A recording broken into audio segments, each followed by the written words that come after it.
It's 20 Macs for 2020. I'm Jason Snell, joined as always by Mr. Stephen Hackett. Stephen, hello. Hello, Jason. How are you? I'm doing great. We're here to talk about. You may not remember. Were not. You were a little baby when this thing came out. Actually, Mm-hmm. little baby.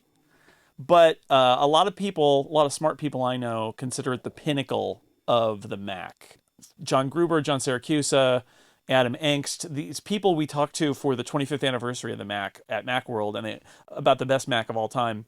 And they all said the same one, which was the Mac SE30, which for people who are not Mac historians, they may not know. It's the computer that was the all-in-one classic Mac design, sort of, but the second real design attempt at it. So it's kind of gray instead of more beige, and it's got those Snow White design Yeah, language. lots of lines everywhere, covering things like vents and disk drives and stuff. All the lines, you can tell, like an SE versus a Plus or a 128 or a 512. You can tell. And then later, Apple did the Classic, right, which was sort of an attempt to do a nostalgic, sort of fake version Yeah, of the original Mac. It's all curves yeah, and a little bit weird. yeah. They wanted a cheap machine, so that classic came out. But yeah, the SE and especially the SE30, I think it's pretty hands down. They are the best compact Macs ever made. Yeah, they're in the sweet spot there where Apple had turned the Mac from sort of a single computer that they were iterating on into a platform where they're like, they're all going to have the same ports and they're all going to look the same and have the same design language, and the SE and the SE30 did it. And then the other thing, a lot of people ask about this series, is it the best Macs of all time? And the reason I fudge and I say it's the most notable Macs of all time is in part because it's very hard to calculate anything as the best if the march of technology keeps bringing the Mm-hmm. fastest computer every year, right? Yeah. But no, I don't. I know you don't like baseball, but I'm just going to mention that a lot of the baseball statistics people, when you're trying to compare like a baseball player from the 2010s and a baseball player from the 1930s, how do you do it? And the answer is you sort of look at how much they rose above the competition in that era. And by that definition, you might be able to argue that the SE30 is the best Mac ever. I think that's what motivates a lot of what John Siracusa and John Gruber and Adam Engst say about it. It was the power of a Mac 2X, this incredibly expensive, high-powered computer, in the body of a classic Mac. It had a card slot, so you could drive a color external monitor off of it if you wanted to. It had a built-in hard drive, which in that era, the Mac was famous for having to swap floppy disks all the time. Right. And Yeah, the you get SE30, floppy elbow syndrome.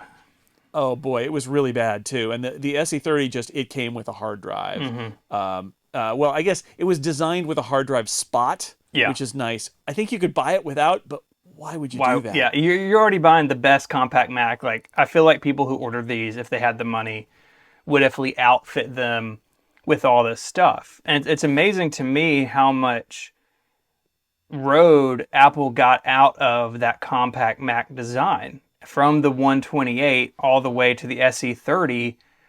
I mean, way more powerful, lots of more memory, that expansion card.